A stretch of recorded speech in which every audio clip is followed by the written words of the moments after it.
dos sentimentos, fundindo-os na liga divina do amor para a eternidade. A família não seria parentela, mas a parentela converter-se-ia mais tarde nas santas expressões da família. Recordamos tais conceitos, a fim de acordar a vigilância dos companheiros menos avisados. A caminho de Jesus, será útil abandonar a espera de maledicências e compreensões da parentela e pautar os atos na execução do dever mais sublime, sem esmorecer na exemplificação, porquanto, assim, o aprendiz fiel estará exortando-a, sem palavras, a participar dos direitos da família maior, que é a de Jesus Cristo. Vamos fazer a nossa prece, né?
Vamos sentando, fazemos a nossa prece. Então que aquietemos o pensamento, voltando o pensamento para aqui e agora, neste momento, e agradecendo ao Pai a oportunidade de aqui estarmos nesta manhã para mais um aprendizado, para esse alimento espiritual, pelo que a luz divina, que os mentores espirituais desta casa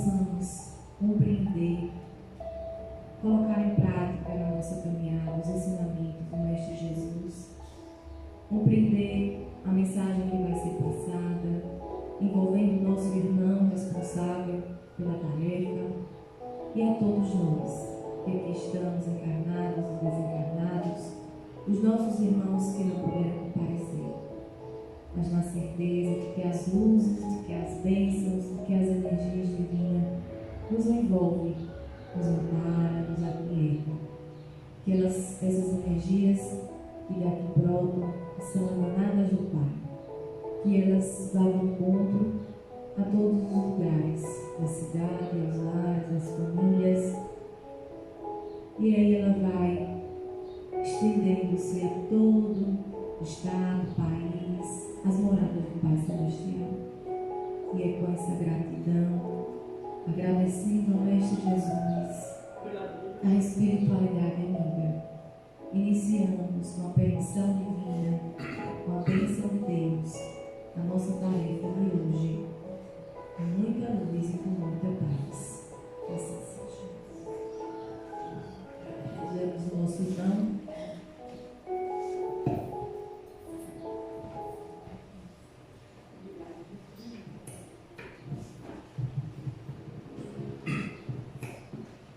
Muito bom dia, meus caros irmãos, minhas caras irmãs, que o Mestre Jesus nos abençoe. É uma grata alegria. Está gravando, Roberto? Que Roberto ontem aprontou uma com a gente. Ele vai ser demitido. O que aconteceu com o Roberto ontem aconteceu comigo, Pedro. Na cidade de Irecê, nós fomos gravar um programa para uma rádio, numa sala mediúnica, no Maria da Graça, lá na cidade de Irecê. E a equipe da rádio lá de Irecê montou todo o equipamento dentro de uma sala mediúnica para que gravasse o programa. E eu fiquei 1 hora gravando um programa que é o Espiritismo em uma sala mediúnica. E é de Matias, com 20 anos de experiência, na Rádio FM lá de Irecê. Depois de 1 hora de entrevista, ele se desesperou e descobriu que não gravou nada. E a gente teve que gravar tudo de novo. Lá. Então é de Matias a palestra de ontem. Eu vou falar publicamente para que a direção da casa lhe demita. Não gravou nada ontem. E ele pediu, Neide, para que eu volte na próxima semana para fazer exatamente a mesma palestra, com a mesma linha de pensamento, e que todos estejam de novo aqui no auditório e cada um sentado na mesma posição. Para que ele nunca mais aprontaram com ele. Pois bem,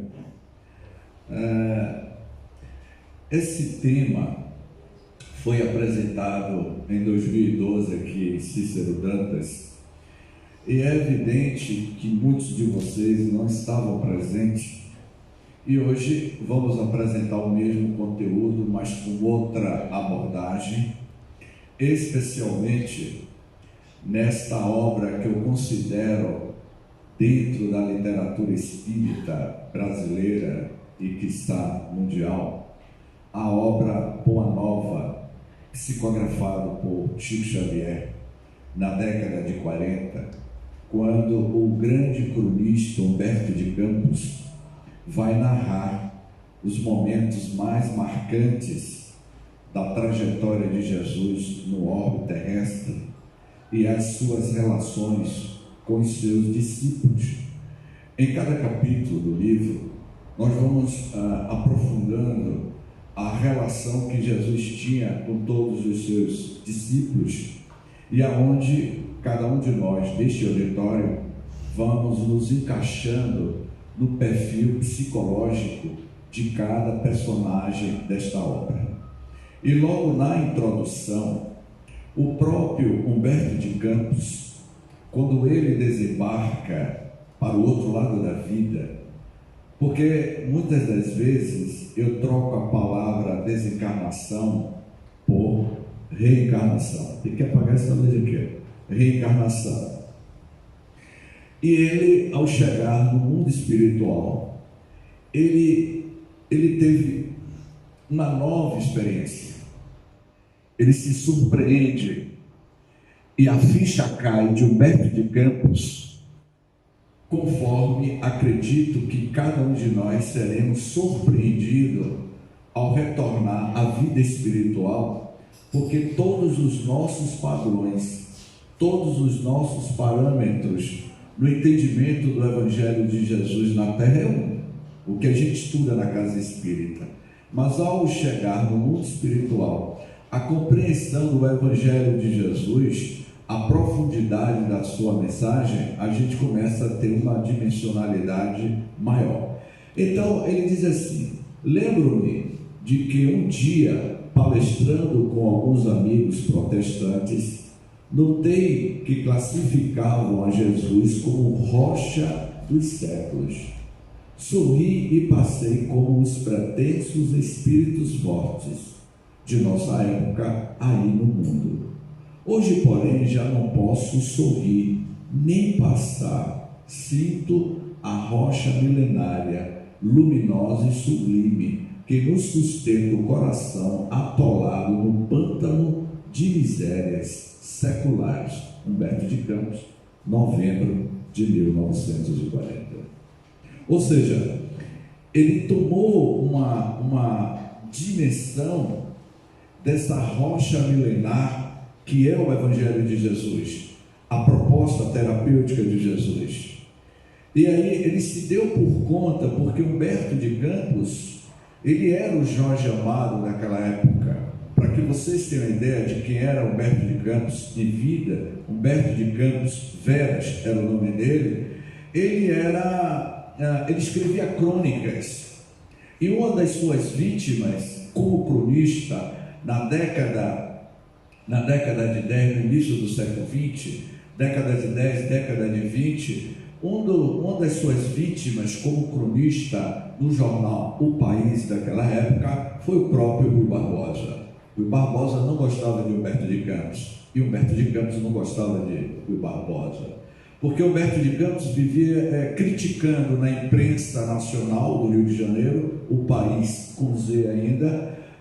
Humberto de Campos fazia muitas críticas no jornal contra o próprio Rui Barbosa. Então ele era um cronista, ele era um novelista, ele era tipo o Jorge Amado daquela época. Então ele tinha o prazer de alfinetar os políticos e alguns literatos. E Chico Xavier foi uma dessas figuras. Quando Chico Xavier começou a psicografar Parnaso de Além Túmulo aos 19 anos de idade, ele apresenta aquela obra monumental, que é uma obra poética, o Chico, e que diversos espíritos, como Castro Alves, o Dom Pedro II, o próprio Olavo Bilac e os grandes poetas da literatura lisboeta, portuguesa, da literatura brasileira, e vinha através da psicografia daquele jovem aos 19 anos de idade, 20 anos de idade, Chico Xavier, isso não iria passar despercebido do próprio Humberto de Campos. Humberto de Campos iria publicar uma matéria no jornal O País na época, fazendo uma crítica literária sobre Parnaso de Além Túmulo, quando o próprio Humberto de Campos questiona a autenticidade das comunicações psicofônicas daqueles supostos espíritos que estavam psicografando mensagens poéticas através de um jovem rapaz no interior de Minas Gerais, em Pedro Leopoldo. Portanto, anos depois, Humberto de Campos desencarna. E quando ele chega no mundo espiritual, ele desencarnou no estado do Rio de Janeiro. E a primeira impressão que Humberto de Campos teve ao chegar no plano espiritual, ele narra: aqui quando eu cheguei, eu vi numa região sideral um casarão que lembrava muito o casarão dos Bernardelli. Aqui quando eu cheguei, eu fui visitado por um homem muito iluminado e que ele se identificou como o mentor espiritual de um jovem rapaz que ainda vivia no interior de Minas Gerais. Eu estava tendo o meu primeiro contato no mundo espiritual com um homem que na Roma antiga foi um senador publicano conhecido como Públio Lentulus, e que ele iria dizer: eu me chamo Emmanuel e sou o mentor espiritual de Francisco Cândido Xavier da Terra. E você, na qualidade de escritor que foi na Terra, eu estou lhe convidando para você começar a escrever as suas crônicas além túmulo. Você vai escrever, ele escreveu vários livros, o Humberto de Campos, através do Chico, para que você entenda o que foi que você estava falando lá na Terra e qual é a visão agora que você vai ter. E aí, o próprio Emmanuel convidou Humberto de Campos, porque todos os 416 livros que o Chico Xavier psicografou, Alta de Souza, André Luiz, o Humberto de Campos, dentre todos, para que todos os espíritos psicografassem através de Chico Xavier, tinha que passar pelo crivo da razão, pela análise de Emmanuel. Ninguém psicografava através do instrumento Chico Xavier sem a autorização do próprio Emmanuel. Portanto, o Emmanuel, ele foi o editor, o revisor espiritual de todas as obras que era psicografado. O próprio André Luiz virava para o Emmanuel e dizia: olha, eu vou apresentar aqui Evolução em Dois Mundos, eu vou apresentar Mecanismo da Mediunidade. E o Emmanuel, ele era o diretor espiritual de todas as obras psicografadas. Eu fico imaginando a cara de tacho do espírito Humberto de Campos, como chegou no mundo espiritual e Emmanuel disse assim: olha, você na Terra viveu, fez crítica a Parnaso de Além Túmulo. Agora nós vamos fazer uma segunda ampliação de Parnaso de Além Túmulo, porque a primeira edição de Parnaso Além Túmulo tinha metade do livro. Nós vamos agora fazer a segunda edição com várias outras psicografias, e você que viveu criticando é que você vai fazer a introdução da segunda edição, e aí ele se retrata na segunda edição de Parnaso Além Túmulo, esse grande espírito Humberto de Campos Veras, que foi um membro da Academia Brasileira de Letras aos 23 anos de idade. Aos 23 anos de idade, ele foi o membro mais jovem da Academia Brasileira de Letras. Então, essas são as nossas considerações, e Humberto de Campos vai nos apresentar esta obra monumental que é o livro Boa Nova. E aí eu inicio dizendo o seguinte: o Evangelho como máxima manifestação de realização do Espírito. O que é o Evangelho para a humanidade? O significado do Evangelho para a humanidade. Jesus e a sua percepção futura da humanidade. Qual é a percepção futura da humanidade que cada um de nós temos? Não é? O Evangelho como manifestação de plenitude divina no mundo. O Evangelho é um código de ética moral e espiritual, cósmico, universal, pontos-chave dos ensinamentos de Jesus, os mandamentos do Mestre. Quais são os pontos-chave do mandamento do Evangelho de Jesus? A escala de onde estamos e para onde nós iremos, com o conhecimento que estamos adquirindo. Os estágios da construção do homem de bem. Na linha do tempo, quais têm sido os nossos estágios de evolução?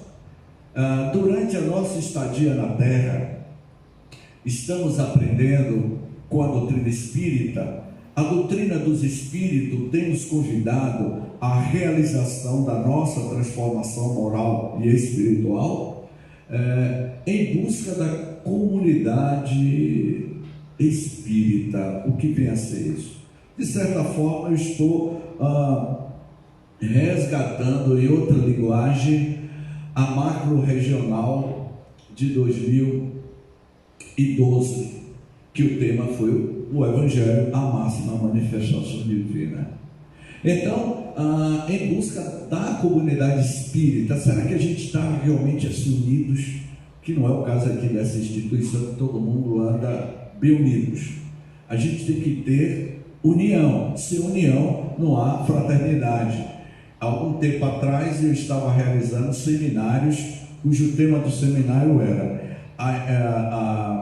laços de afeto na casa espírita. E eu estava fazendo palestras e seminários sobre esse tema, laços de afeto na casa espírita, baseado nas viagens espíritas de 1858 de Allan Kardec. E Kardec vai falar sobre a questão da afetividade nas casas espíritas do século XIX, da experiência que o próprio Kardec, o professor Rivail, teve no contato que ele tinha com os companheiros do movimento espírita. Em um dos e-mails que Kardec enviou para um amigo dele, naquela época, quando ele manda esse e-mail e diz assim: cara amigo fulano de tal, eu tenho que ter pele de elefante para suportar as alfinetadas dos companheiros espíritas, porque conviver com os companheiros espíritas não é fácil. Relato do professor Rivail: o meu maior inimigo que eu enfrento não é a Igreja Católica. Os maiores inimigos que eu estou enfrentando são os próprios companheiros espíritas dentro da casa espírita. Ele deixou isso bem claro nas viagens espíritas dele. Eu falei e-mail e ninguém reagiu, perceberam? Eu falei de propósito e ninguém me corrigiu, não é? Imagine se ele tivesse o WhatsApp, e-mail naquela época, hein, doutora Carminha? Ele tinha realizado uma revolução. Não tinha e-mail, não tinha WhatsApp, e Kardec teve uma conexão com todo o planeta. Até o presidente dos Estados Unidos da América do Norte, Abraham Lincoln, andou mandando alguns WhatsApp para Kardec, falando dos experimentos mediúnicos que ocorreram dentro da Casa Branca, quando Abraham Lincoln foi presidente dos Estados Unidos. Aqui na Bahia, Teles de Menezes andou enviando alguns WhatsApp para Kardec, falando das materializações, das manifestações que ocorria no Castelo Garcia d'Ávila, na Praia do Forte, Mata de São João, Dias d'Ávila, Mata de São João, Lauro de Freitas, toda aquela região pertencia à comunidade chamada Santa Amaro de Ipitanga, e a sede central era lá em Mata de São João. Eu estou falando há 160 anos atrás. E dos fenômenos que ocorriam naquela região era relatado por Teles de Menezes, e Teles de Menezes mandava informações para o Kardec. E ele fez essa rede de comunicação com o mundo inteiro. Até os Romanov, que era a família imperial da Rússia na época, que a família Romanov ficou praticamente 300 anos no poder com o Império Russo. E eles trocavam informações sobre esses fenômenos mediúnicos que estavam ocorrendo. E Kardec, ele registrava todas essas informações. Para que vocês tenham ideia, para a produção da primeira parte do Livro dos Espíritos, que foram 501 perguntas, Kardec reuniu 3.000 cartas. Das 3.000 cartas, ele filtrou 600 cartas que iria produzir a primeira edição do Livro dos Espíritos, que foi publicada em 1857, 18 de abril, com 501 perguntas. Mais tarde, haveria ampliação para 1.019 perguntas. Então, em busca dessa comunidade espírita, da unificação, da união, identifique qual o seu compromisso em ser um discípulo de Jesus. Qual é o nosso compromisso? Ontem a gente estava conversando com o Pedro, ali nos bastidores, e a gente falando como é difícil, não foi isso, Pedro? Viver o Evangelho de Jesus, seguir as pegadas do Cristo, não é para poucos. O próprio Santo Agostinho de Hipona iria dizer: viver o Evangelho de Jesus, não se estuda o Evangelho de Jesus, não se estuda o Evangelho, vive e sofre o Evangelho de Jesus. E eu falava para aquele nosso amigo, como é o nome dele? Raimundo Dória. Eu disse: meu amigo, seguir as pegadas de Jesus é uma renúncia, é uma dor, você sofre, porque você realiza uma catarse de transformação interior da tua vida quando você tem contato. Quando eu relatei para ele, alguns anos atrás, hoje eu moro só, mas na época eu era casado, tinha uma família, 2 filhos para dar de comer, pai de família, e eu recebo a ligação de uma empresa cervejeira, de uma multinacional, e o diretor dessa empresa me disse: James, eu vou te contratar para ser diretor comercial da nossa empresa e você vai aumentar as vendas de cerveja no mercado baiano. Eu perguntei o salário e ele me disse: 12 mil reais. Hein? Tá bom para a senhora? 12 mil reais? Estou vendo aí todo mundo sorrindo. Naquele tempo.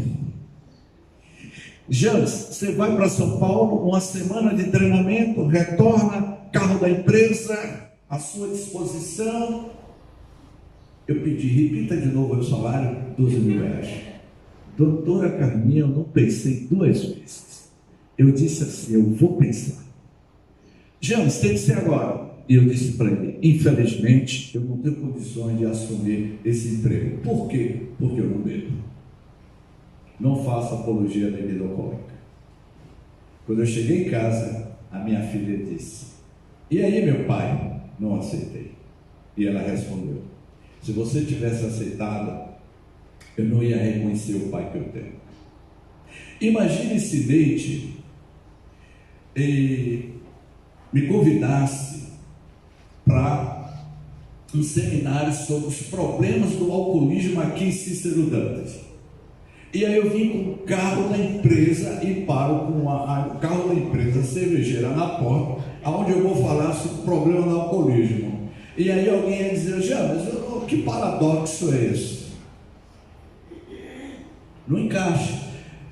Alguns espíritas na época, Pedro, me disseram: James, você deveria ter aceitado. É uma questão ética, de fórum íntimo. Cada um tem o seu livre-arbítrio. Mas essa foi a minha postura.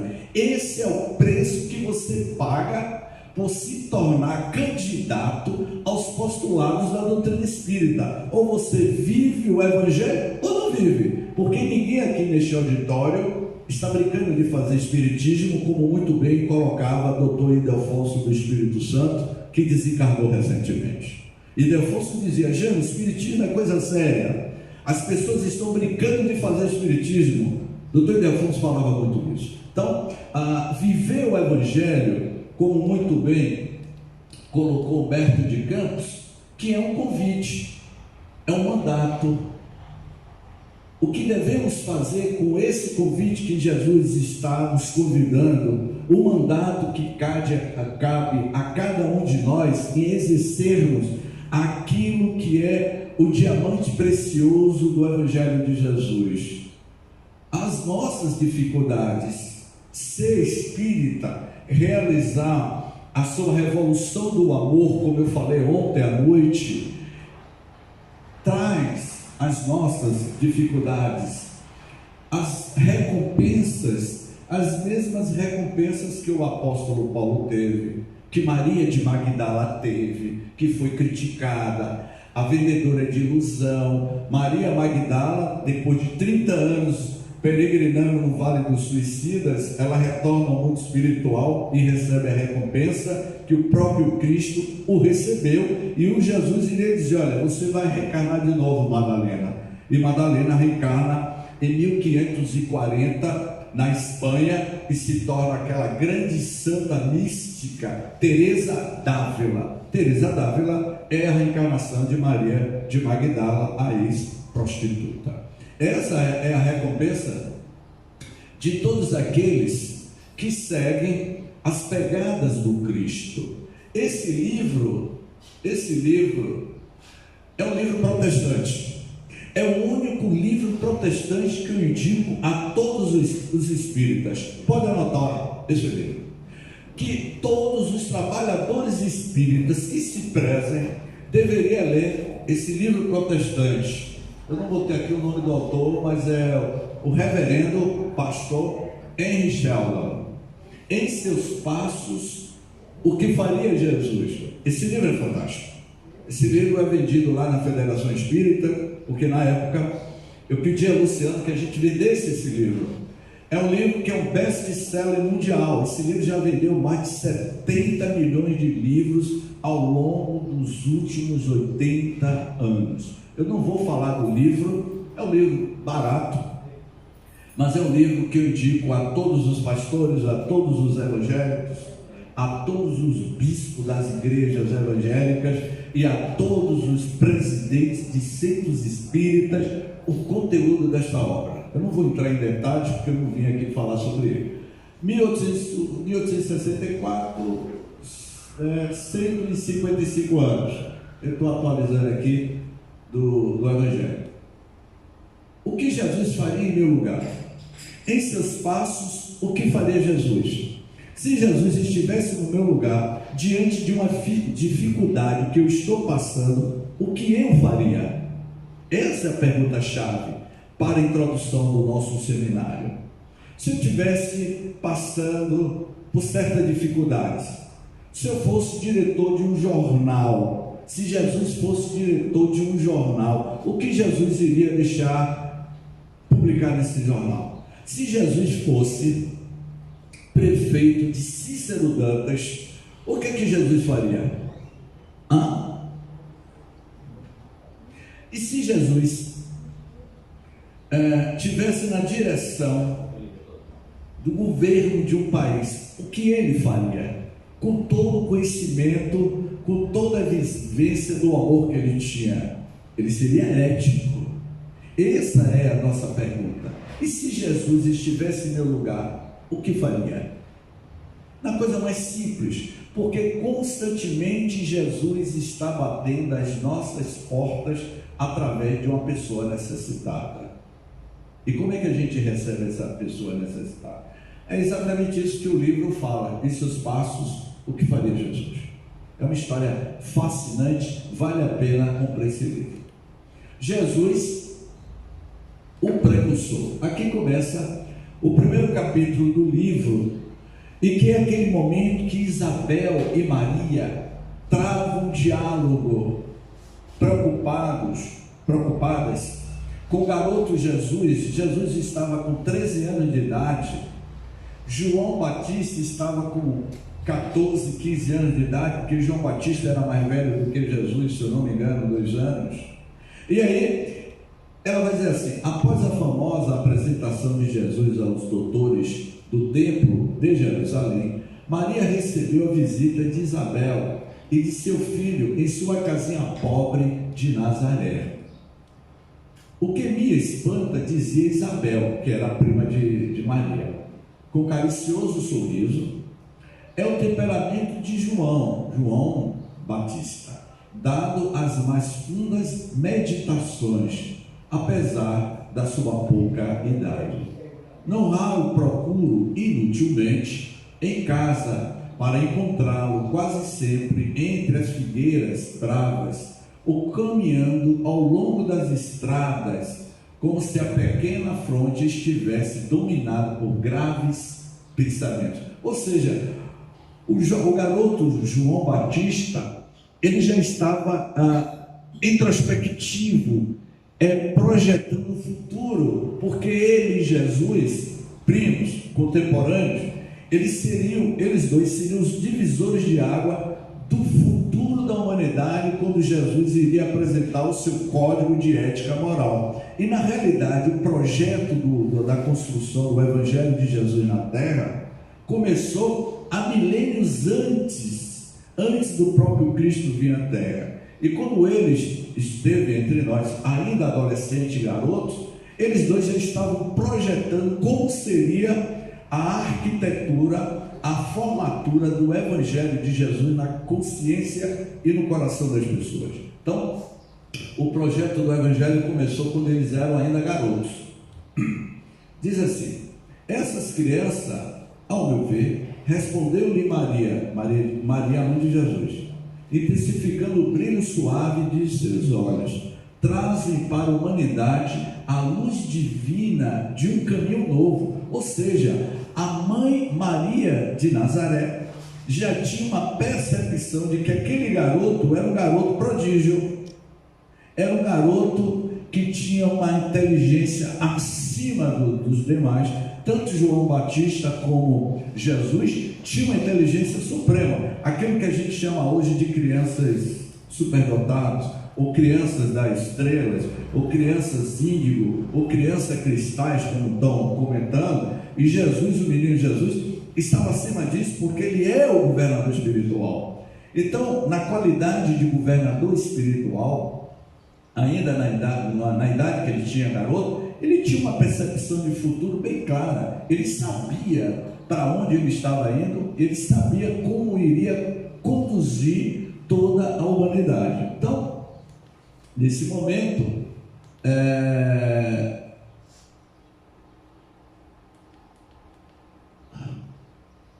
eu acho que cortou meu trabalho aqui, viu, meu amigo? Mas, enfim, acho que faltou uma lâmina aqui. Eu vou tentar dizer aqui o seguinte, acho que faltou a lâmina. Então tem uma parte aqui que ele diz assim: os dois, Jesus e João, sentados em uma pedra diante de um firmamento, de um aclive, Isabel e Maria olhando os dois a uma certa distância. Maria e Isabel ficam indagando o que aqueles dois estão pensando, porque em um determinado momento Humberto de Campos narra que Jesus apontou para o firmamento, dizendo a João que ele iria partir primeiro e depois ele, aos 14 anos de idade. E Maria e Isabel ficou confabulando o que é que eles estavam arquitetando, sentados naquela pedra, diante de um firmamento, de um grande aclive. Era como se eles dois já estivessem projetando quem iria partir primeiro para levar a mensagem do reino de Deus para o coração da humanidade. Era isso que a outra lâmina iria dizer. Então aqui entra as primeiras pregações.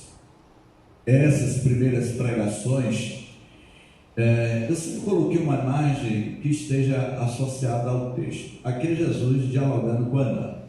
Anã, que seria mais tarde o juiz inclemente de sua causa, aproximou-se do desconhecido e dirigiu-se-lhe com orgulho: Galileu, que fazes na cidade?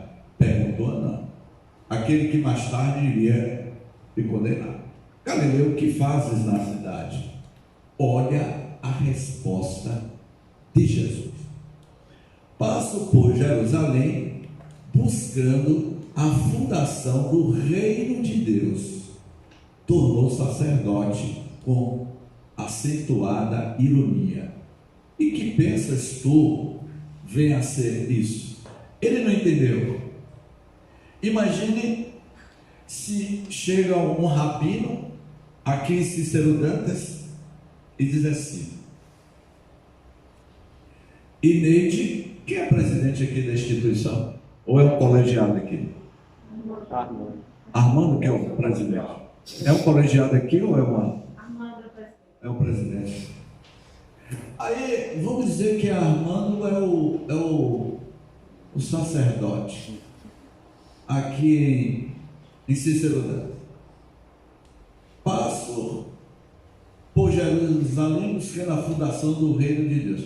Passo por Cícero Dantas buscando a fundação do reino de Deus. Tornou Armando presidente do Centro Espírita, com acentuada ironia. Viu, Armando?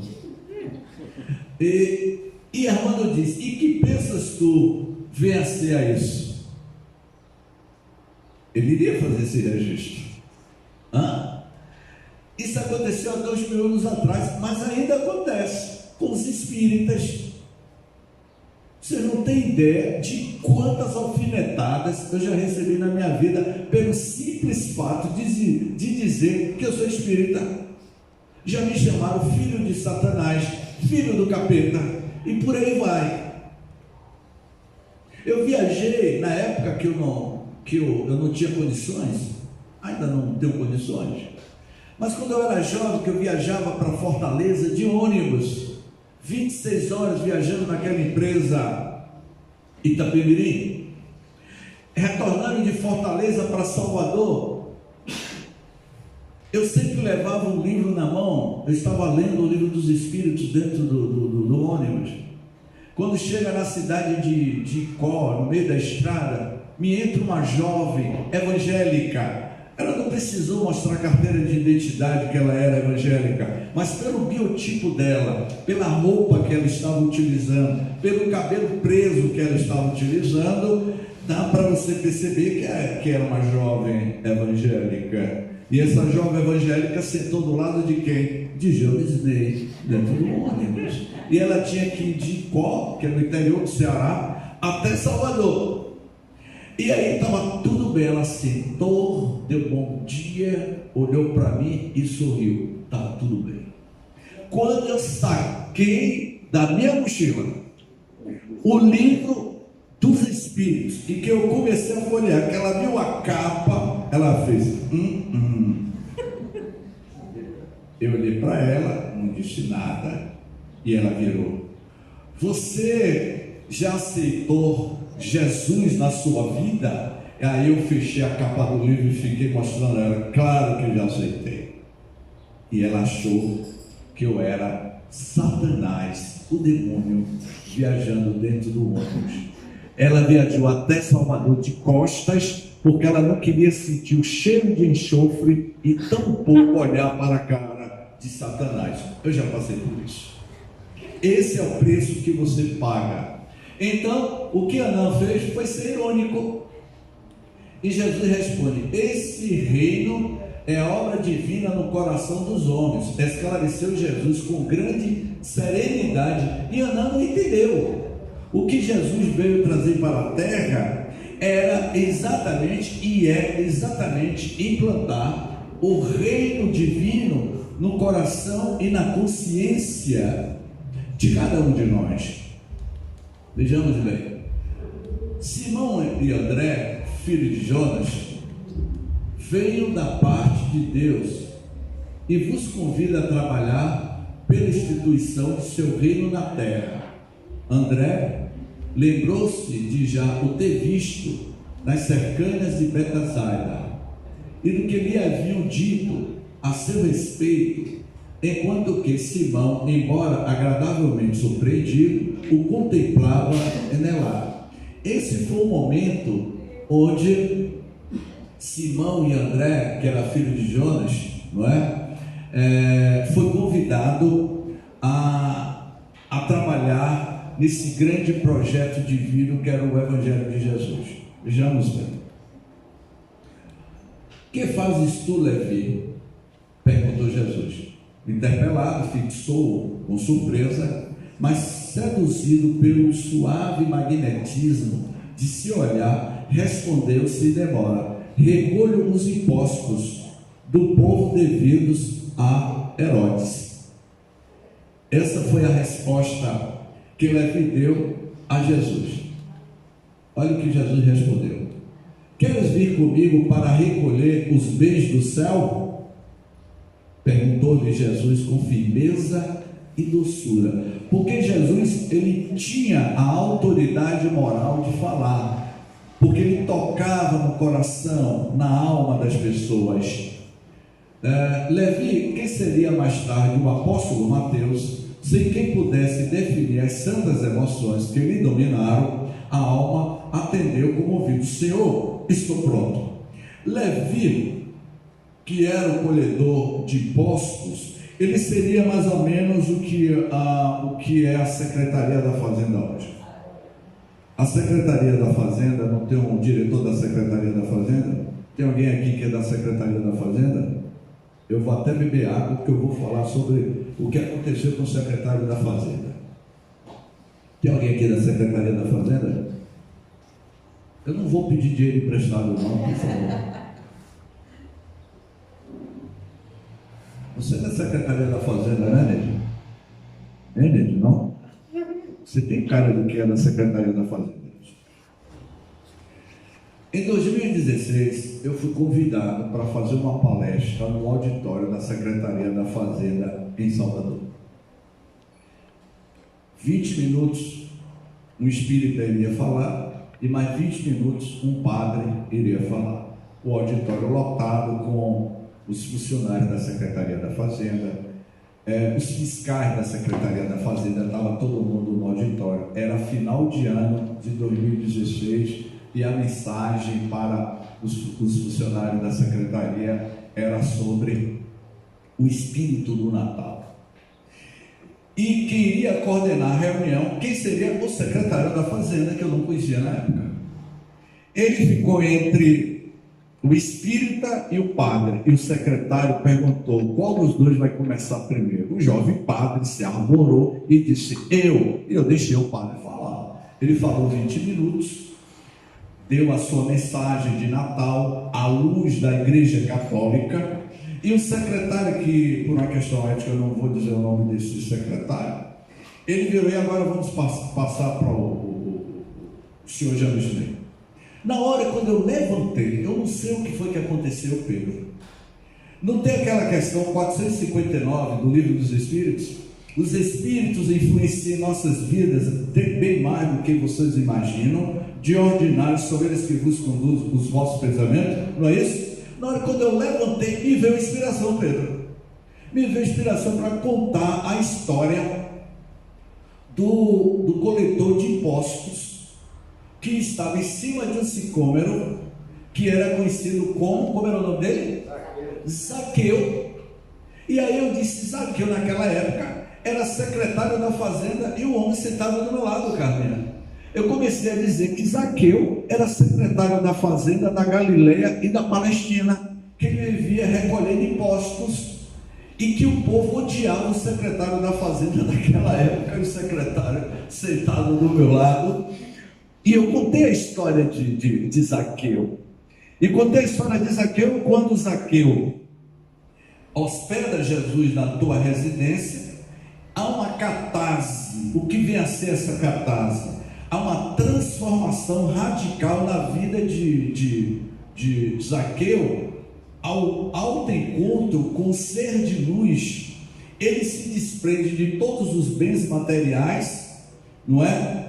Vai viver com pouco e vai participar do grande projeto divino do Cristo, que seria a implantação do primeiro núcleo cristão, o primeiro centro espírita da história da humanidade, que eu posso dizer assim com toda tranquilidade, que foi a Casa do Caminho, com os seus primeiros discípulos.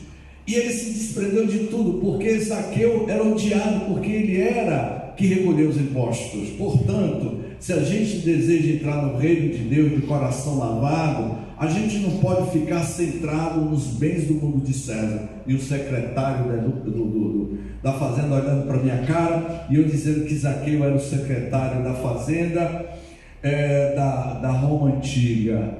E aí, quando terminou a palestra, aí eu disse, rapaz, eu contei a história de Zaqueu, o secretário aqui do meu lado. Quando terminou, ele olhou para mim e disse, adorei sua palestra, ninguém nunca falou de Zaqueu, e você ainda disse que Zaqueu era o secretário da Fazenda. Isso não era seu secretário, é. Então a gente tem que repensar nossa postura? Tem que repensar nossa postura, tem que ser ético.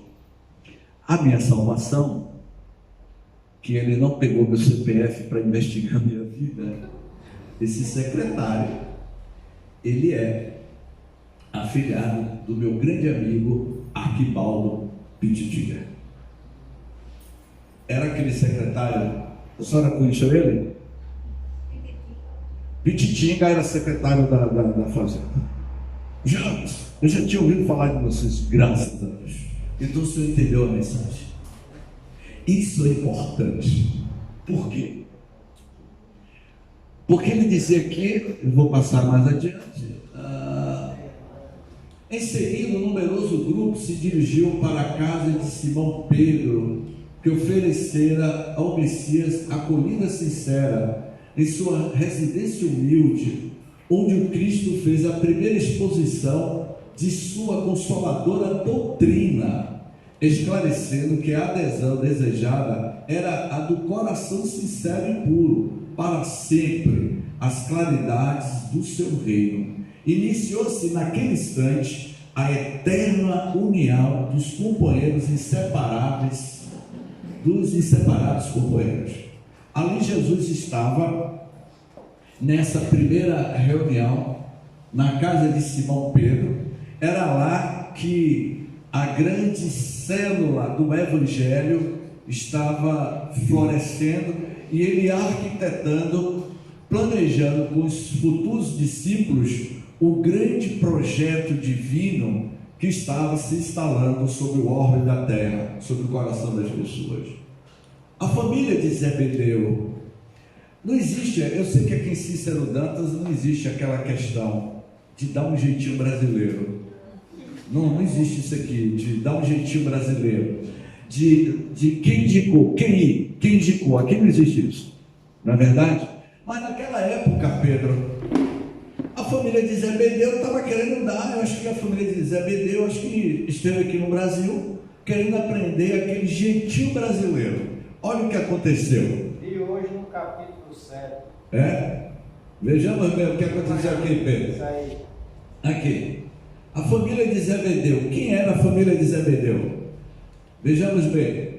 Na manhã que se seguiu a primeira manifestação da sua palavra defronte o Tiberíades, o lago de Genezaré, o mestre se aproximou de dois jovens que pescavam nas margens.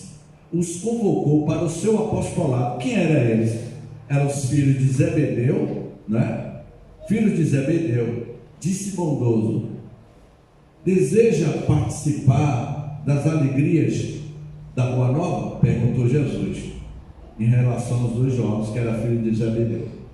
Os dois novos apóstolos, entretanto, eram ainda muito jovens e regressando à casa com o espírito arrebatado, por imensa alegria, relataram à sua mãe o que se passara. Salomé era mãe de João Evangelista, aquele que seria o único discípulo de Jesus que não morreria crucificado. João Evangelista seria aquele que iria escrever Apocalipse, já octogenário. Salomé, a esposa de Zebedeu, apesar de bondosa e sensível, recebeu a notícia com certo cuidado. Também ela ouvira o profeta de Nazaré nas suas gloriosas afirmativas da véspera. Pôs-se então a ponderar consigo mesma. O que foi que Salomé começou a pensar? Um novo reino está se instalando aqui na região. Jesus peregrinou entre a Palestina e a Galiléia daquela época. Não estaria próximo àquele reino prometido por Jesus? Pensava Salomé. Quem sabe se o filho de Maria não falava na cidade em nome de algum príncipe? O Cristo deveria ser o intérprete de algum desconhecido ilustre que recrutava adeptos entre os homens trabalhadores e mais fortes. Foi isso que ela pensou. E olha o que aconteceu. Tirar uma vantagemzinha, né? Pois é, vamos ver. A quem seriam confiados os postos mais altos dentro da nova fundação? Era o pensamento coletivo daquela época. As pessoas de início não entenderam o grande projeto divino de Jesus. Os próprios discípulos não entenderam. O próprio Judas Iscariotes não entendeu. O próprio Tomé também não entendeu. O próprio temperamental de todos os discípulos,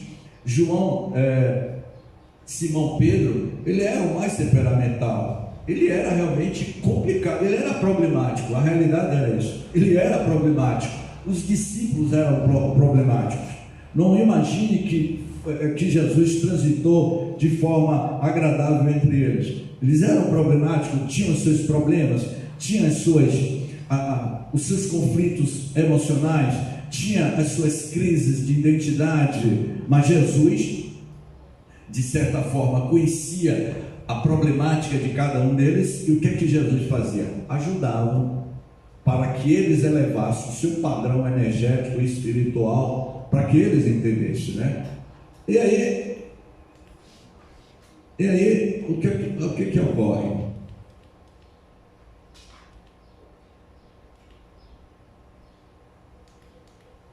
Entendi aqui. É mesmo, você tá.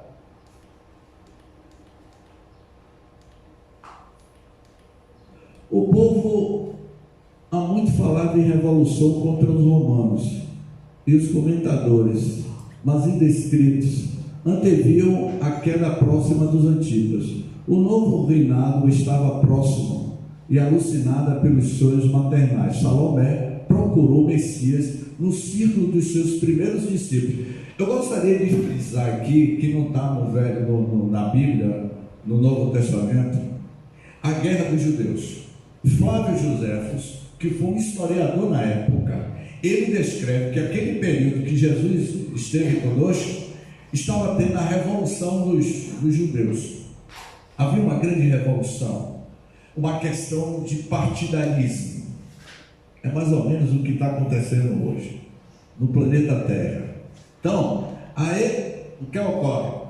Senhor, disse atenciosa ela, a mãe dos discípulos, logo após a instituição do teu reino, eu desejaria que os meus filhos se sentassem, um à tua direita e o outro à tua esquerda, como as duas figuras mais nobres do teu trono. Salomé foi pedir isso. Simples, era Bem simples. bem. Isso já aconteceu aqui em Cícero Dantas? Quem é dona de comércio aqui em Cícero Dantas? Por favor, eu não vou pedir emprego não. Quem é dona de supermercado? Ô Neide, eu posso fazer um marketing aqui, uma divulgação da... Ninguém aqui é dono de supermercado? De academia, sim. Academia. Quem é dono de academia aqui? Por favor. É seu pai? Muito bom saber que é teu pai. Qual é o nome do teu pai? Hein? Antônio. Ele é espírita, teu pai? De carteirinha? Ele é espírita de carteirinha? Estuda o Evangelho? Tá. Mas já tem conhecimento, né? Então eu vou falar para você, mas Antônio não vai ouvir. Ele tem uma academia. Não, mas eu estou olhando para você porque eu estou com vergonha de pedir Antônio direto. Antônio tem uma academia aqui em Cícero. É grande a academia dele? Então deve faturar bem, né? É com ele? Antônio, posso fazer o marketing? Se o presidente autorizar, posso? Pode. Pronto, o presidente tem uma voz forte, posso. Então, Antônio, foi liberado. Antônio, o negócio é o seguinte. Eu estou desempregado e estou precisando trabalhar na tua academia. E a minha proposta é que eu me torne gerente comercial da tua academia. Eu fui indicado por o presidente do Centro Espírita. Você vai dizer não pelo pedido dele, Antônio? Hein? Então agora eu já estou empregado, tá vendo? Você percebeu o que aconteceu naquela época? Não é isso que a gente faz? Não é? Mas depois a gente conversa, viu, Antônio? Foi exatamente isso, Antônio, que aconteceu. E aí, olha o que aconteceu. Antes de tudo, olha a resposta que Jesus deu. Antes de tudo é preciso saber se eles quererão beber do meu cálice. Antes de tudo, eu vou trabalhar na academia de Antônio. O que Antônio faz no Jânio de Janeiro? Brother, o negócio é o seguinte: para você trabalhar aqui na academia, você tem que malhar, tem que ralar, tem que beber do cálice, tem que... Se você quer crescer aqui dentro da academia, você tem que começar a lavar o banheiro, a fazer serviço de limpeza. Não foi isso, Antônio, que aconteceu com aquele livro lá, que se tornou best-seller, O Monge e o Executivo. Já leu esse livro? Do meu xará, James Hunter. O Monge e o Executivo. Lê esse livro, Antônio. Porque para Antônio ter essa academia, ele deve ter ralado muito. Foi ou não foi? Não foi isso? Para você criar sua filha, você ralou muito. Teve que lavar banheiro? Mas deu seu testemunho de fé? Pronto. Você percebeu? Olha, Antônio, eu lavei muito banheiro. Eu era office boy de uma empresa em Salvador. Eu tomava esporro. James, o banheiro não está bem limpo. Lave de novo. Eu chegava no escritório, 6h30 da manhã. A minha chefa, eu nunca esqueço ela tinha o nome de Dona Carminha. Dona Carminha me dava muito esporro. O banheiro não está limpo. Mandava eu fazer serviço na rua, porque eu era office boy. Eu pagava as duplicatas erradas, porque eu tinha problema de memória. Tomando esporro de Dona Carminha, que não é a senhora não, por favor. E eu fiquei com a espinha atravessada, porque eu tinha raiva daquela Carminha. Ela só vivia me dando esporro. Já fez o café? Eu ia, Antônio, para o refeitório fazer cafezinho. Passava aspirador no carpete. Ela achava tudo errado. Ela nunca me elogiava, só vivia me criticando, aquela senhora. Mas o tempo encarrega-se de tudo. Aprendi muito a fazer café, a lavar banheiro, para que eu me tornasse. Fiz muito isso. 30 anos depois, eu estava no Hotel Fiesta, na empresa que eu trabalho. A empresa ia promover uma palestra sobre marketing corporativo. 30 anos depois desse fato, quando eu estou lá no auditório, quem entra é ela, aquela que me deu esporro quando eu era garoto, Dona Carminha. E ela me reconheceu. James, eu vi que os meus esporros lhe ajudaram. Como me ajudaram? Você entendeu, Antônio?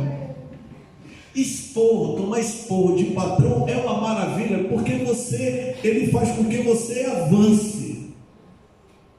Lavei muito banheiro, aprendi a fazer cafezinho, não é? E tantas outras coisas. E para você fazer hoje aqui, ver se você ainda se lembra. Claro que eu sei. Mas só observando na visão espírita, né? Tudo isso que vem para nós nos serve como crescimento, Claro. e estímulo para que você faça Exatamente. diferente e alcance Claro. os seus objetivos Claro. e metas. Claro, exatamente. Porque se eu disser que está tudo bem, tudo bom, nada vai mudar. Claro. E desde quando você, quer dizer, quando nós conseguimos ter essa visão para que possamos, né, entender e compreender depois o que foi, Claro. para não ficar Perfeitamente. Hoje que eu sou, eu agradeço a Dona Carminha e agradeço a professora Dilza Pinto, que eu não esqueço da minha professora Dilza Pinto, que eu tomei muito esporro e me botava com a cara na parede. Ah, se aquele tempo voltasse, minha amiga, falando para você. Ah, se aquele tempo voltasse, quando a gente não sabia o dever de casa, que a professora botava a gente com a cara na parede, ainda com o joelho em cima do milho. Já passou? Você nunca passou? Você não sabe o que é isso. No tempo era tempo do bônus. Eu também, da palmatória de madeira. Você, olha, a pedagogia da afetividade da palmatória de madeira. E Jacarandá. Vejamos bem. Na terra, o preço do amor e da verdade tem sido o martírio e a morte. O pai de Tiago e de João ouvia humilde e repetia: sim, Senhor. O reino de Deus tem de ser fundado no coração das criaturas. O trabalho árduo é o meu gozo, o sofrimento o meu cálice, mas o meu espírito se ilumina da sagrada certeza da vitória. Essa aí é a proposta que Jesus estava apresentando a João Evangelista e ao seu irmão. Todo esse material está aqui no notebook da nossa amiga, cadê ela? Eu esqueci seu nome. Laiane. Se vocês quiserem, esse material está na íntegra no notebook da nossa família ali.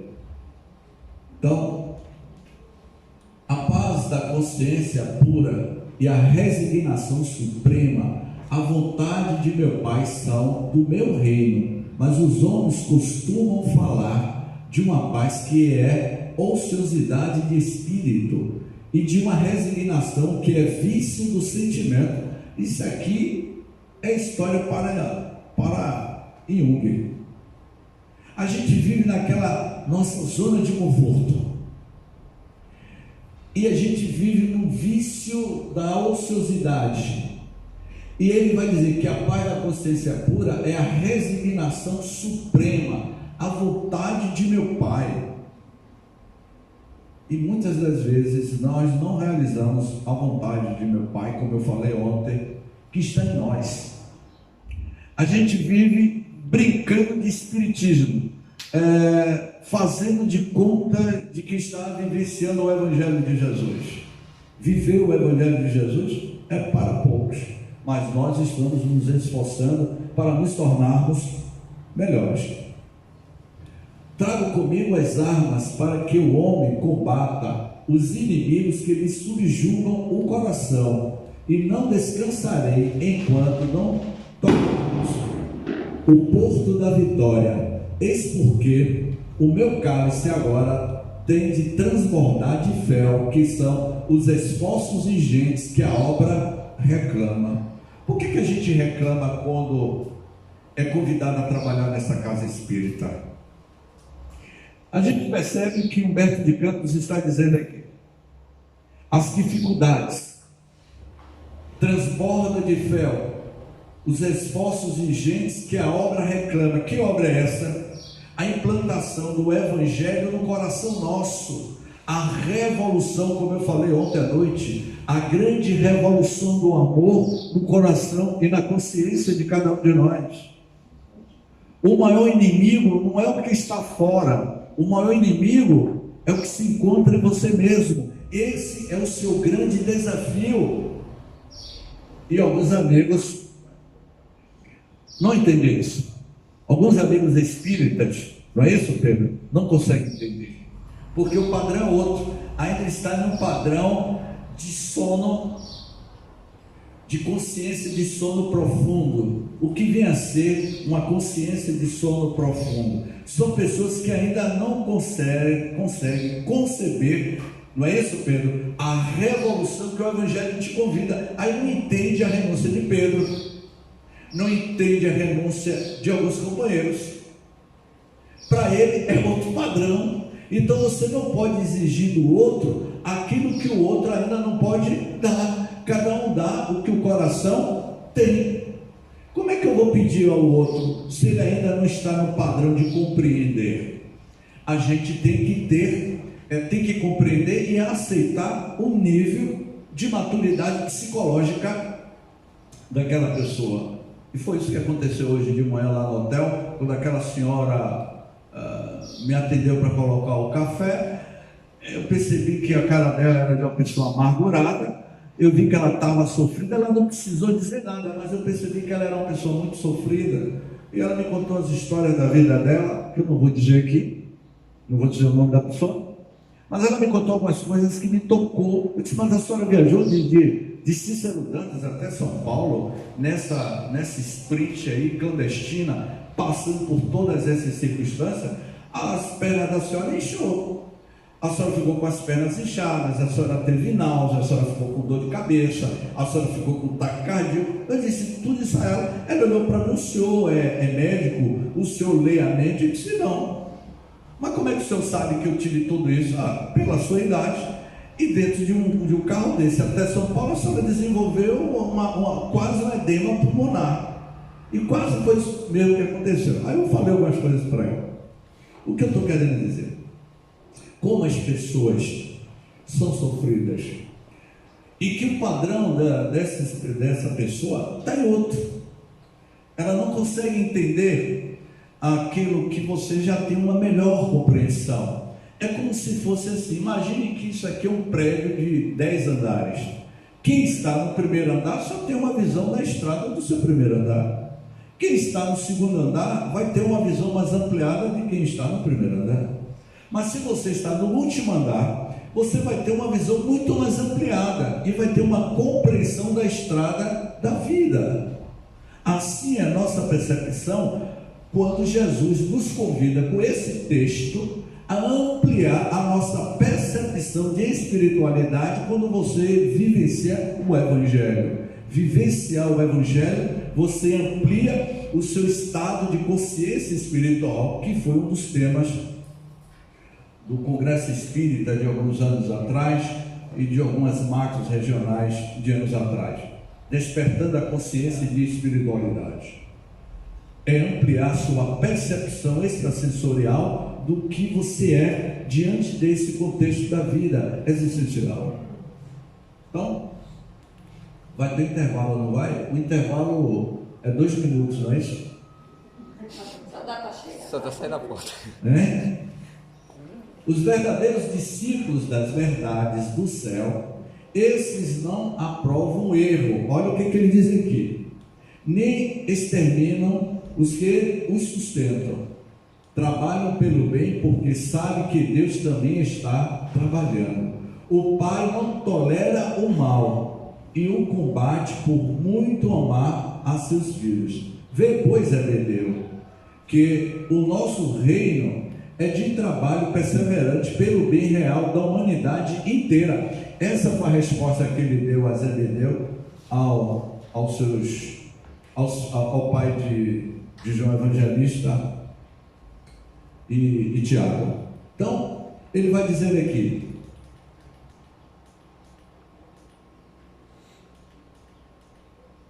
empolgado pela sabedoria daquelas considerações, Zebedeu perguntou: Senhor, então o Evangelho não será bom para todos?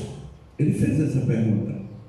Olha a resposta de Jesus: em verdade, replicou o mestre, a mensagem da Boa Nova é excelente para todos. Contudo, eu não estou enxergando ali. O que está escrito ali? Contudo, Nem todos os não estou ouvindo. Nem todos os homens são ainda bons e justos para com ela.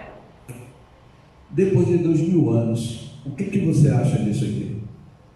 Hã? É isso mesmo, minha amiga? É?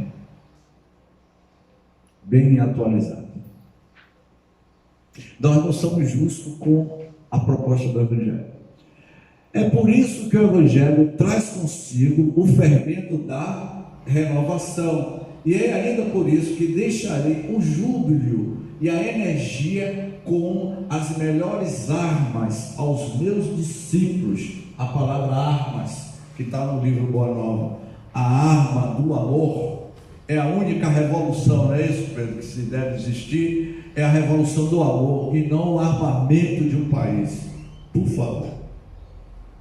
A gente vem décadas, 2000 anos, falando de desconstruir, desarmar a humanidade. E Jesus fez muito bem isso.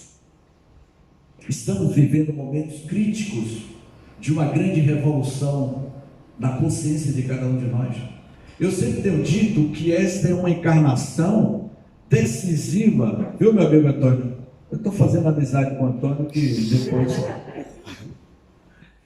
A gente está vivendo uma encarnação decisiva. Ou você muda, Antônio, ou não muda. Essa é a encarnação que vai decidir o teu futuro, as tuas futuras reencarnações. É o que você está fazendo hoje, nessa grande oportunidade de estar tendo essa conexão com a doutrina espírita, que é uma doutrina libertadora, revolucionária, revolução no sentido da reforma íntima, da transformação do ser. Esse é o sentido da palavra revolução, na acepção do pensamento do Cristo e de seus discípulos. Levanta-te, Zebedeu, os filhos de Deus vivem de pé para o bom combate. Avançando então dentro da pequena sala, o pai dos apóstolos tomou a destra do mestre e o umedeceu com as suas lágrimas de felicidade e de reconhecimento, murmurando: Senhor, meus filhos são vossos.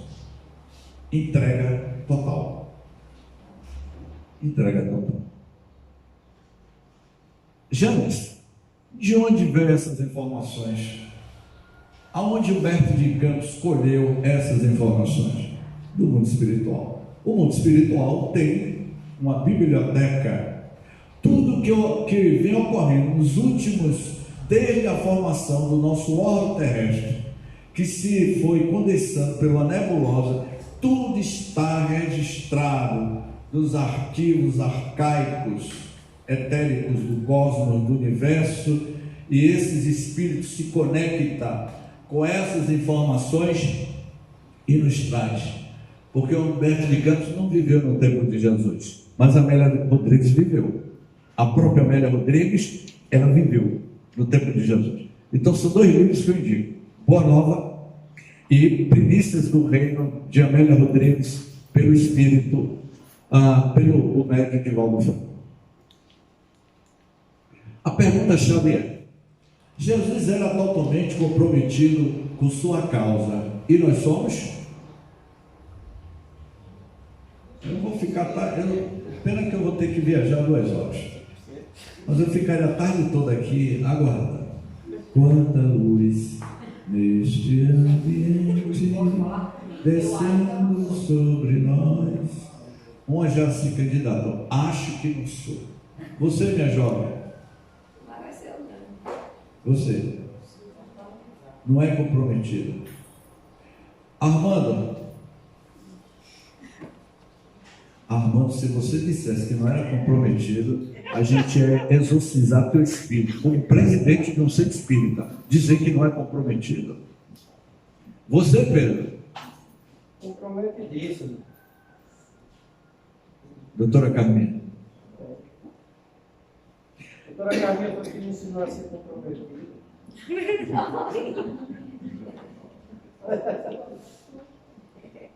A filha de Antônio. Eu nem vou perguntar, Antônio. Mas a filha de Antônio, eu vou olhar melhor para você, porque eu não estou sentindo. Sim. Não estou sentindo feliz. Sou comprometida. Não estou ouvindo. Eu vou dar um de evangélico. Sou comprometida. Amém, amém. Amém.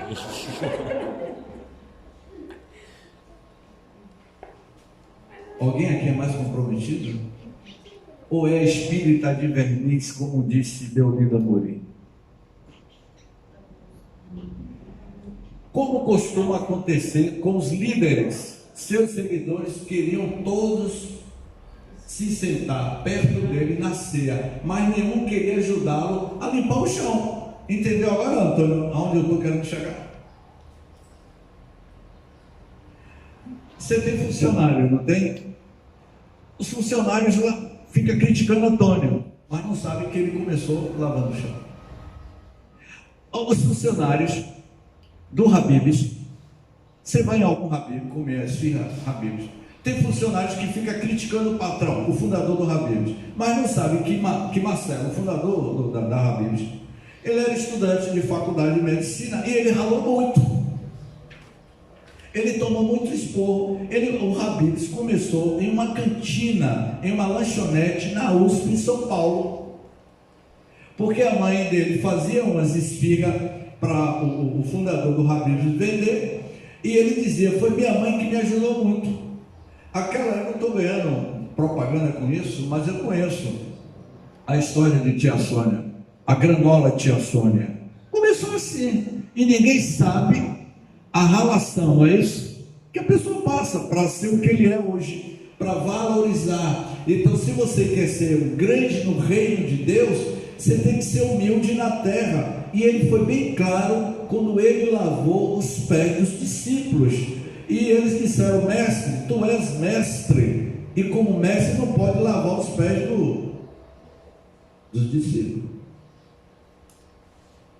Eu me formei em comunicação, em marketing, e alguns anos atrás eu estava no hotel Iberstar, um hotel 5 estrelas, padrão internacional, um evento de supermercados e eu fazia parte da equipe de imprensa. Um evento grande, os maiores supermercadistas estavam todos lá e tinha a sala de imprensa. O diretor da empresa virou para mim e disse assim: James, amanhã acorde cedo, vá à sala de imprensa e veja o que você pode fazer para você já soltando as matérias. Tá bom. Eu acordei no outro dia, eu estava no Hotel Iberostar. O que eu estou contando a vocês aconteceu uns 4 anos atrás. No Hotel Iberostar, na linha verde. Eu botei minha sandália havaiana, botei a minha bermuda jeans azul, peguei uma camisa azul e, filha de Antônio, coloquei um boné azul. Eu fiquei parecendo o quê? Um azul de sandália havaiana. E fui para a sala de imprensa. Quando eu cheguei na sala de imprensa, não foi esse hotel, um hotel de alto luxo, de alto padrão internacional. Quando eu cheguei lá, eu não tenho nada contra... Como é seu nome? Gisele. Por favor, Gisele, não se ofenda com o que eu vou falar. Eu não tenho nada contra as loiras, mas aconteceu com a loira, Gisele. Eu sei com a loira. Era uma jovem loira, em cima daquele salto Luiz XVI, naquele tubo, naquela saia que parecia um tubo. Ela era recepcionista da sala de imprensa. Quando eu cheguei para ela, eu disse: bom dia, que horas vai abrir aí a sala de imprensa? Daqui a 20 minutos. O senhor aguarde. Ela foi tão educada comigo e foi tão fria. Tá, sentei, peguei um jornal, comecei a ler na sala de imprensa. Eu todo vestido de quê, minha amiga? Azulão de sandália havaiana. E ainda com essa epiderme. No hotel internacional, no hotel espanhol. Aí, e ela era loirona, muito bonita. Eu sentei, quando deu 20 minutos ela chegou, Gisele. Ela foi abrindo a porta da sala de imprensa, e quando eu fui entrando, ela entrou na frente. Quando eu fui atrás, ela logo foi dizendo: o senhor pode começar a fazer um serviço de limpeza pelo banheiro, depois o senhor vai para outra sala, porque deixaram tudo bagunçado. O senhor pode fazer todo o serviço, todo o material de limpeza está lá no banheiro. Eu parei, pensei. Pecamos pelo pensamento. Eu perguntaria este auditório: quem não já pensou da seguinte forma? Você sabe com que você está falando? Pelo pensamento. Alguém já passou por isso aqui? Será que ela sabe com quem ela está falando? Só pelo fato, meu amigo, de eu ter essa epiderme maravilhosa e ainda vestido de azulão, eu olhei para ela e disse assim, eu não falei, mas pensei, já é um pecado. Eu disse: senhorita, até que na minha casa, até que eu lavo o banheiro, eu faço todo esse serviço, mas aqui a minha posição é outra. Eu sou James Ney. Ou o senhor que é seu James Ney, me perdoe, seu James Ney. Mas aí a bagaceira já tinha feito. Ou seu James Ney, não se preocupe, minha filha. Seu James Ney, o senhor diz: não se preocupe, eu vou providenciar um cafezinho. Mas eu fiquei com a raiva daquela loira, deu vontade de puxar o cabelo daquela loira. Assim são as pessoas. Julgam as pessoas pelas aparências. Não lhe dá o devido valor. As aparências enganam. Aquele cara naquela Ferrari, lá em Nova York, em Wall Street, usando terno italiano, gravata italiana, sapato francês, para sua Ferrari, uma arranha-céu de 30 andares em Wall Street, que é o centro financeiro dos Estados Unidos. Desce da sua Ferrari, entrega a chave ao manobrista, vai para o último andar do prédio, ele senta numa sala toda cheia de vidros, e ele é investidor, um dos maiores investidores norte-americanos do mundo. o biotipo dele, um homem bonitão, perfeito, que todas as mulheres desejariam aquele homem na aparência com tudo isso, mas moralmente dentro dele, ele reflete algo que tem outro tipo de aparência, um mau caráter, um péssimo homem, com todo esse padrão de boniteza e de valores materiais. Você conhece Maria Matilde na cidade de Nazaré, uma senhora negra desse tamanho, com lenço na cabeça, um sorriso simpático, mas tem um espírito altamente iluminado, muito mais rica do que aquele homem lá do Wall Street. Nem tudo que reluz. Já vamos terminar para o coffee break. Pergunta. Você está verdadeiramente comprometido com alguma causa? Como você demonstra seu comprometimento? Essa é a pergunta. Estamos? É para refletir. Estamos ou não estamos? E agora, vamos dar um intervalo aí de uns 10 minutos, tá bom? Porque eu tenho que correr. Na realidade, esse seminário começa às 8h30 da manhã e vai até 5 da tarde. E eu comentei com o Neide que eu iria fazer um resumo só pela manhã, mas é um seminário que vai o dia inteiro. Esse seminário eu apresentei na íntegra lá em Ribeira do Pombal em 2013, se eu não me engano, com meu amigo Jutaí. Então, vamos para o intervalo aí de 15 minutos.